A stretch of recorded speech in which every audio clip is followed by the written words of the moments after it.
ঘড়ির কাঁটা বলছে সকাল 7টা, অর্থাৎ পশ্চিমবঙ্গে দু দফার নির্বাচনের প্রথম দফার সময় কিন্তু শুরু হয়ে গেল। 16টি জেলা, 152টি বিধানসভা কেন্দ্র, যেখানে আজকে মোট 3,61,00,000 কাছাকাছি ভোটার তারা ভোট দেবেন।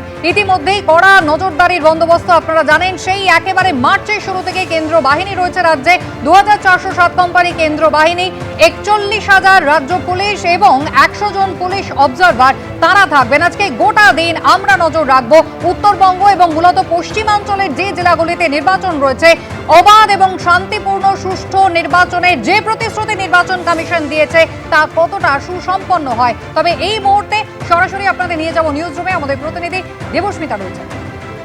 একদম কুসুমিতা, ঠিক যে কথা তুমি বলছিলে যে একদম আটোসাটো করা হয়েছে নিরাপত্তা ব্যবস্থা, অবশ্যই সেদিকে আমাদের নজর থাকবে। প্রতিটা বুথে কিভাবে ভোট গ্রহণ পর্ব শুরু হয় সেই ছবি আপনাদের সামনে তুলে ধরবো। তবে অবাধ এবং সুষ্ঠুভাবে ভোট করাতে বদ্ধপরিকর নির্বাচন কমিশন। ইতিমধ্যে একাধিক পদক্ষেপ তারা গ্রহণ করেছে। নির্বাচন কমিশন থেকে এই মুহূর্তের কি আপডেট আসছে আমরা সরাসরি চলে যাবো। আমাদের প্রতিনিধি রুমা পাল রয়েছেন। রুমা, দেখো 44,379টি বুথ যেখানে রয়েছে এবং সেখানে কিন্তু একাধিক পদক্ষেপ নেওয়া হয়েছে নির্বাচন কমিশনের তরফ থেকে। অন্যদিকে জানিয়ে রাখি, যেমন সিও দপ্তরে রয়েছে, একেবারে মনিটর করা হচ্ছে পুরো বিষয়টা, যেখানে যেখানে বুথ রয়েছে সমস্ত মনিটর করা হচ্ছে। কন্ট্রোল রুম রয়েছে, সেরকমই কিন্তু আরও অফিসে কন্ট্রোল রুম রয়েছে, সমস্ত ডিস্ট্রিক্টের ডিও অফিসে কন্ট্রোল রুম রয়েছে। এই সমস্ত কন্ট্রোল রুম থেকে কিন্তু ওয়েব ক্যামেরার মাধ্যমে সমস্ত এখানে মনিটর করা হচ্ছে। অন্যদিকে দেখো যে এখন 7টা বেজে গিয়েছে, অবশ্যই ভোট পর্ব শুরু হয়ে যাবে, এক্ষুনিও শুরু হয়ে গেছে। ও তার আগে কিন্তু মক পোল হয়েছে এবং মক পোল হওয়ার সময় কিন্তু অবশ্যই রাজনৈতিক দলের যারা এজেন্টরা ছিলেন সেখানে ছিলেন। মক পোল হওয়ার সময় যে সঠিকভাবে কাজ করছে কিনা, সমস্ত ইভিএম কাজ করছে কিনা, ভিভিপ্যাট কাজ করছে কিনা, একটা মক পোল হয়েছে এবং তারপরে কিন্তু ভোটদান পর্ব শুরু হয়ে যাচ্ছে।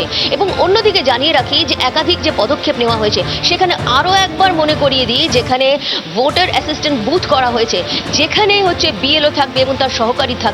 এই বিএলও এবং সহকারী যারা থাকবেন তারাই কিন্তু সমস্ত চেক করে নেবেন, ভোটারদের সমস্ত তথ্য যাচাই করে নেবেন, তাদের সিরিয়াল নাম্বার, পার্ট নাম্বার এবং তাদের ছবি সহ সমস্ত কিছু চেক করার পরেই কিন্তু তারা সেটা ছাড়পত্র দেবেন।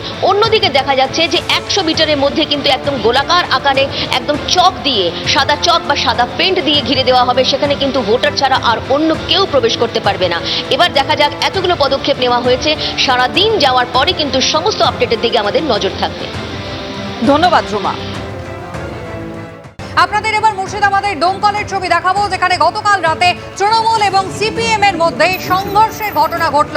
সংঘর্ষের ঘটনায় আহত হয়েছে মোট 4 জন।